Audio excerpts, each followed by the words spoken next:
ರೇಣುಕಾಸ್ವಾಮಿ ಕೊಲೆ ಕೇಸ್ಗೆ ಸಂಬಂಧಪಟ್ಟಂತೆ big twist ಸಿಗ್ತಾ ಇದೆ. ಪ್ರಕರಣ ಮತ್ತಷ್ಟು ಗಂಭೀರತೆಯನ್ನ ಪಡೆದುಕೊಳ್ಳುವಂತಹ ಎಲ್ಲಾ ಸಾಧ್ಯತೆಗಳು ಕಾಣಸಿಗ್ತಾ ಇದೆ. ನೋಡಿ, ಈ ಒಂದು ಪ್ರಕರಣ ದಾಖಲಾಗಿ 2 ವರ್ಷಗಳಾಯಿತು. ಕಳೆದ 2 ವರ್ಷಗಳಿಂದಲೂ ಕೂಡ ನಾವು ಗಮನಿಸ್ತಾ ಹೋಗ್ತಾ ಇದ್ದೀವಿ. ಮಿನಿಮಮ್ 5 ರಿಂದ 6 ತಿಂಗಳಿಗೆ ಹೊಸ ಡೆವಲಪ್ಮೆಂಟ್ಗಳಾಗ್ತಾ ಇದೆ ಈ ಒಂದು ಕೊಲೆ ಪ್ರಕರಣದಲ್ಲಿ. ಈಗ ಏನ್ ಡೆವಲಪ್ಮೆಂಟ್ ಆಗಿದೆ ಅನ್ನೋದರ ಕುರಿತ ಬ್ರೇಕಿಂಗ್ ಅಪ್ಡೇಟ್ ಬರ್ತಾ ಇದೆ, ಬನ್ನಿ ನೋಡ್ತಾ ಹೋಗೋಣ.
ದರ್ಶನ್ ಗ್ಯಾಂಗ್ನಿಂದ ರೇಣುಕಾಸ್ವಾಮಿ ಕೊಲೆ ಕೇಸ್ಗೆ ಸಂಬಂಧಪಟ್ಟಂತೆ ಮರ್ಡರ್ ಕೇಸ್ಗೆ ಮತ್ತೊಂದು ಸ್ಫೋಟಕ ಬಿಗ್ ಟ್ವಿಸ್ಟ್ ಸಿಗ್ತಾ ಇದೆ. ಸತ್ಯ ಹೇಳ್ತೇನೆ, ಕ್ಷಮೆ ನೀಡಿ ಅಂತ ಹೇಳಿ ಪ್ರದೋಷ್ ಅರ್ಜಿಯನ್ನ ಸಲ್ಲಿಕೆ ಮಾಡಿದ್ದಾರೆ. ಮಾಫಿ ಸಾಕ್ಷಿಯನ್ನಾಗಿ ಕೋರಿ A14 ಪ್ರದೋಷ್ ಅರ್ಜಿ ಸಲ್ಲಿಕೆ ಮಾಡಿದ್ದಾರೆ. ಪ್ರದೋಷ್ ಪರ ವಕೀಲರಿಂದ 59ನೇ CCH ಕೋರ್ಟ್ಗೆ ಅರ್ಜಿಯನ್ನ ಸಲ್ಲಿಕೆ ಮಾಡಲಾಗಿದೆ. ಇದರ ಜೊತೆಗೆ ನೋಡಿ, ಪ್ರತ್ಯೇಕವಾಗಿ ಜೈಲು ಕೊಠಡಿಯಿಂದ ಪ್ರದೋಷ್ ಹಾಜರಿಗೆ ಮನವಿಯನ್ನ ಕೂಡ ಮಾಡಿಕೊಂಡಿದ್ದಾರೆ. ದರ್ಶನ್ ಅವರ ಕೊಠಡಿಯನ್ನ ಬಿಟ್ಟು ಬೇರೆ ಕೊಠಡಿಯಿಂದ ಹಾಜರಾತಿಗೆ ಮನವಿಯನ್ನ ಕೂಡ ಮಾಡಿಕೊಂಡಿದ್ದಾರೆ. ಕೋರ್ಟ್ಗೆ ಮನವಿಯನ್ನ ಸಲ್ಲಿಸಿರುವಂತಹ ಪ್ರದೋಷ್ ಪರ ವಕೀಲರು ನೋಡಿ, ರೇಣುಕಾಸ್ವಾಮಿ ಕೊಲೆ ಪ್ರಕರಣದಲ್ಲಿ 14ನೇ ಆರೋಪಿಯಾಗಿರುವಂತಹ ಪ್ರದೋಷ್ ನಟ ದರ್ಶನ್ ಅವರ ನಿಕಟವರ್ತಿ ಹಾಗೂ ಆಪ್ತ ಸ್ನೇಹಿತ ಕೂಡ ಹೌದು.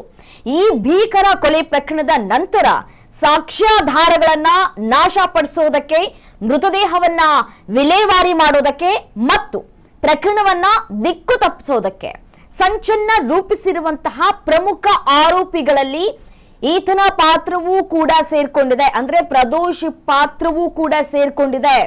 ಡೇವನಿಂದ ಹಿಡಿದು ಇವರು ಕಾಲ್ ಕಾನ್ವರ್ಸೇಷನ್, ವಾಟ್ಸಪ್ ಕಾಲ್ ಕಾನ್ವರ್ಸೇಷನ್, ಮತ್ತೆ ಈ ಶೆಡ್ ನಲ್ಲಿ ಆದಂತಹ ಘಟನೆ, ಮತ್ತೆ ಈ ಅಧಿಕಾರಿಗಳು ಕೇಸ್ನ ಎನ್ಕ್ವೈರಿ ಮಾಡುವಂತಹ ಸಂದರ್ಭದಲ್ಲಿ ಪ್ರದೋಷ್ ಒಂದು ಮಾತು ಹೇಳಿದ್ರಂತೆ, ಜಾಸ್ತಿ ಒಡಿಬೇಡಿ, ಒಡೆದ್ರೆ ಹಲ್ಲೆ ಮಾಡಿದ್ರೆ ಮೃತಪಟ್ರೆ ಕಷ್ಟ ಅಂತ ಕೂಡ ಹೇಳಿದ್ನಂತೆ.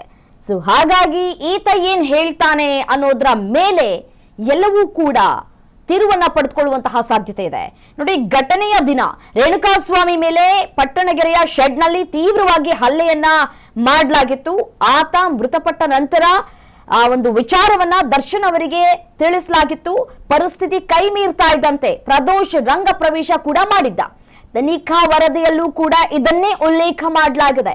ಮೃತದೇಹವನ್ನ ಶೆಡ್ನಿಂದ ತೆರವುಗೊಳಿಸಿ ಸುಮ್ನಳ್ಳಿಯ ರಾಜಕಾಲುವೆಗೆ ಎಸೆಯುವಂತಹ ಯೋಜನೆಯಲ್ಲಿ ಈತ ಸಕ್ರಿಯವಾಗಿ ಭಾಗಿಯಾಗಿದ್ದ ಅನ್ನೋದು ಈ ಒಂದು ಪ್ರಕರಣದಲ್ಲಿ ಆತನೇ ಒಪ್ಕೊಂಡಿದ್ದಾನೆ. ಪ್ರಕರಣವನ್ನ ಪೊಲೀಸರಿಂದ ಮುಚ್ಚಿಡೋದಕ್ಕೆ ಅಂತ ಹೇಳಿ, ದರ್ಶನ್ ಹೆಸರು ಹೊರಬರಬಾರದು ಅಂತ ಹೇಳಿ ತಡೆಯೋದಕ್ಕೆ ಹಣದ ಆಮಿಷವನ್ನ ಒಡ್ಡಿ ಬೇರೆ ವ್ಯಕ್ತಿಗಳನ್ನ, ಅಂದ್ರೆ ಕಾರ್ತಿಕ್, ಕೇಶವಮೂರ್ತಿ ಮತ್ತೊಬ್ರು ಮಗದೊಬ್ಬರನ್ನ ಇಲ್ಲಿ ಸೇರ್ಪಡೆ ಮಾಡಿಕೊಳ್ಳಾಯಿತು. ಪೊಲೀಸರ ಮುಂದೆ ಸರೆಂಡರ್ ಮಾಡೋದಕ್ಕೆ ಏರ್ಪಾಡು ಮಾಡುವಲ್ಲಿಯೂ ಕೂಡ ಪ್ರದೋಷ್ ಪ್ರಮುಖ ಪಾತ್ರವನ್ನ ಕೂಡ ವಹಿಸಿದ್ದ ಅಂತ ಹೇಳಿ ಆರೋಪಗಳು ಕೂಡ ಇದೆ. ಮತ್ತೆ ಆತ ಒಪ್ಕೊಂಡಿದ್ದಾನೆ ಕೂಡ ಹೌದು. ಇದಕ್ಕಾಗಿ ಭಾರಿ ಮೊತ್ತದ ಹಣದ ವ್ಯವಹಾರವನ್ನ ಕೂಡ ನಡೆಸಿದಂತಹ ಆರೋಪವೂ ಕೂಡ ಕೇಳಿ ಬರ್ತಾ ಇದೆ. ಸೊ ಪೊಲೀಸರು ತನಿಖೆಯನ್ನ ತೀವ್ರಗೊಳಿಸಿ CCTV ಫುಟೇಜ್ಗಳು, ಅದೇ ರೀತಿಯಾಗಿ ಮೊಬೈಲ್ ಕಾಲ್ಸ್ ರೆಕಾರ್ಡ್ಸ್ಗಳು ಮತ್ತೆ CDR ಅನ್ನ ಕೂಡ ತೆಗೆಸಿಕೊಳ್ಳಲಾಗಿದೆ. ಆ ಎಲ್ಲವನ್ನೂ ಕೂಡ ಆಧರಿಸಿ ತನಿಖೆಯನ್ನ ನಡೆಸಿದಂತಹ ಸಂದರ್ಭದಲ್ಲಿ ಪ್ರದೋಷ್ ಯಾವ ರೀತಿಯಾಗಿ ಸಂಚನ್ನ ಮಾಡಿದ್ರು ಅನ್ನೋದು ಬಯಲಿಗೆ ಕೂಡ ಬಂದಿತ್ತು. ಆತನನ್ನ ಬಂಧಿಸಿದ್ದಾರೆ ಈಗಾಗಲೇ ಪೊಲೀಸ್ನವರು. ಕಳೆದ 2 ವರ್ಷಗಳಿಂದಲೂ ಕೂಡ ಪರಪ್ಪನ ಅಗ್ರಹಾರ ಜೈಲಿನಲ್ಲಿದ್ದಾರೆ.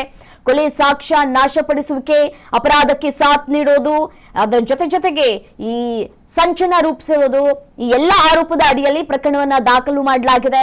ನ್ಯಾಯಾಂಗ ಬಂಧನಕ್ಕೂ ಕೂಡ ಒಳಪಡಿಸಿರೋದನ್ನ ನಾವೆಲ್ಲರೂ ಕೂಡ ಗಮನಿಸಿದ್ದೇವೆ. ಮೊದಲಿಗೆ ಯಾವ ರೀತಿಯಾಗಿ ಡೆವಲಪ್ಮೆಂಟ್ಸ್ ಆಯ್ತು ಈ ಸ್ಟೋರಿ, ಯಾವ ರೀತಿಯಾಗಿ ಕಳೆದ 2 ವರ್ಷಗಳಿಂದಲೂ ಕೂಡ ಟ್ವಿಸ್ಟ್ ಮೇಲೆ ಟ್ವಿಸ್ಟ್ ಅನ್ನ ಪಡೆದುಕೊಳ್ತಾ ಇತ್ತು ಅನ್ನೋದನ್ನ ಗಮನಿಸಿದ್ದೀವಿ. ಮೊದಲು ಕೆಲ ಹಂತದಲ್ಲಿ ಪ್ರಕರಣ ದಾಖಲಾದಂತಹ ಸಂದರ್ಭದಲ್ಲಿ ಹೈಕೋರ್ಟ್ಗೆ ಹೋದಂತಹ ಸಂದರ್ಭದಲ್ಲಿ ಬೇಲನ್ನ ಪಡೆದುಕೊಂಡಿದ್ದನ್ನ ಗಮನಿಸಿದ್ದೀವಿ. ಬೇಲ್ ಪಡೆದ ನಂತರ ಸುಪ್ರೀಂ ಕೋರ್ಟ್ಗೆ ಯಾವಾಗ ಸರ್ಕಾರ ಹೋಯ್ತೋ ಅದಾದ ನಂತರ 1 ವರ್ಷದ ಒಳಗಾಗಿ ಈ ಕೇಸ್ನಲ್ಲಿ ಸಾಕ್ಷಿ ಅಂತ ಯಾರನ್ನ ನಾವು ಪರಿಗಣಿಸಿದ್ದೀವಿ, ಅಂದ್ರೆ ನೀವು ಯಾರನ್ನ ಪರಿಗಣಿಸಿದ್ದೀರಿ ಅದೆಲ್ಲವನ್ನ ವಿಚಾರಣೆ ಅತಿ ವೇಗವಾಗಿ ಮಾಡಬೇಕು, 1 ವರ್ಷದ ಒಳಗಾಗಿ ಮುಗಿಸಬೇಕು ಅಂತ ಹೇಳಿ ಸೂಚನೆಯನ್ನ ಕೂಡ ಕೊಟ್ಟಿತ್ತು. 1 ವರ್ಷದ ಒಳಗಾಗಿ ಮುಗಿಸ್ಬೇಕು, ಬೇಲನ್ನ ಕೊಡಬಾರದು ಅಂತ ಕೂಡ ಹೇಳಿತ್ತು. ಸೊ ಹಾಗಾಗಿ ಬೇಲನ್ನ ಪಡ್ಕೊಳ್ಳೋದಕ್ಕೆ ಇಲ್ಲಿವರೆಗೂ ಕೂಡ ಸಾಧ್ಯ ಆಗ್ತಾ ಇಲ್ಲ. ಯಾಕೆ ಈಗ ಉಲ್ಟಾ ಹೊಡಿತಾ ಇದ್ದಾರೆ ಪ್ರದೋಷ್ ಅನ್ನೋದು ಗೊತ್ತಿಲ್ಲ. ಇವತ್ತು 12 ಗಂಟೆಗೆ ವಿಚಾರಣೆ ಇದೆ. ಈ ವಿಚಾರಣೆ ನಡೆಯುವಂತಹ ಸಂದರ್ಭದಲ್ಲಿ ಪ್ರದೋಷ್ ಏನ್ ಹೇಳ್ತಾರೆ ಅನ್ನೋದು ಬಹಳಷ್ಟು ಈ ಒಂದು ಪ್ರಕರಣಕ್ಕೆ ಇಂಪಾರ್ಟೆಂಟ್ ಆಗಿದೆ.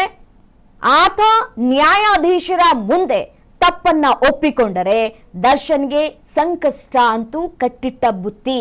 ಯಾವುದೇ ರೀತಿಯಾದಂತಹ ಬದಲಾವಣೆಗಳು ಇಲ್ಲಿ ಕಾಣಸಿಗ್ತಾ ಇಲ್ಲ. ನೋಡಿ, ಬೇರೆ ಸಾಕ್ಷಿಗಳು ಹೇಳೋದು ಬೇರೆ ತಿರುವನ್ನ ಪಡೆದುಕೊಳ್ಳುತ್ತೆ. ಈ ಅಪರಾಧದಲ್ಲಿ ಅಂದ್ರೆ ಈ ಕೊಲೆ ಪ್ರಕರಣ ನಡೆದಂತಹ ಸಂದರ್ಭದಲ್ಲಿ ಪ್ರಮುಖ ಸಾಕ್ಷಿಯೂ ಕೂಡ ಹೌದು ಪ್ರದೋಷ್ ಅವರು. ಸೊ ಹಾಗಾಗಿ ಪ್ರತಿಯೊಂದು ಹಂತದಲ್ಲೂ ಕೂಡ ಇವರು ಕೈ ಜೋಡಿಸಿದ್ರು. ಸೊ ಹಾಗಾಗಿ ಏನ್ ಹೇಳಿಕೆ ಕೊಡ್ತಾರೆ ನ್ಯಾಯಾಧೀಶರ ಮುಂದೆ ಅನ್ನೋದು ಸದ್ಯಕ್ಕಿರುವಂತಹ ಕುತೂಹಲ. ನೋಡಿ, ಪ್ರತಿ ಬಾರಿಯೂ ಕೂಡ ಕೊಲೆ ಆದಂತಹ ಸಂದರ್ಭದಲ್ಲಿ ಅಥವಾ ಬೇರೆ ಬೇರೆ ಸ್ಟೋರಿಗಳನ್ನ ನೋಡಿದಂತಹ ಸಂದರ್ಭದಲ್ಲಿ ಯಾವ ರೀತಿಯಾಗಿ ನ್ಯಾಯಾಲಯದ ಮುಂದೆ ಹೋಗಿ ಕೆಲವೊಮ್ಮೆ ಅವರು ತಪ್ಪನ್ನ ಒಪ್ಕೊಳ್ಳದೆ ಇರಬಹುದು ಅಥವಾ ಒಂದಷ್ಟು ಮಾಹಿತಿಯನ್ನ ಹಂಚಿಕೊಳ್ಳದೆ ಇರಬಹುದು. ಆ ರೀತಿ ಆಗುವಂತಹ ಸಾಧ್ಯತೆಗಳು ಕೂಡ ಇರುತ್ತೆ.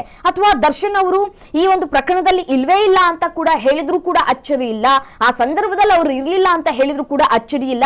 ಏನಾಗುತ್ತೆ ಅನ್ನೋದು ಸದ್ಯಕ್ಕಿರುವಂತಹ ಕುತೂಹಲ.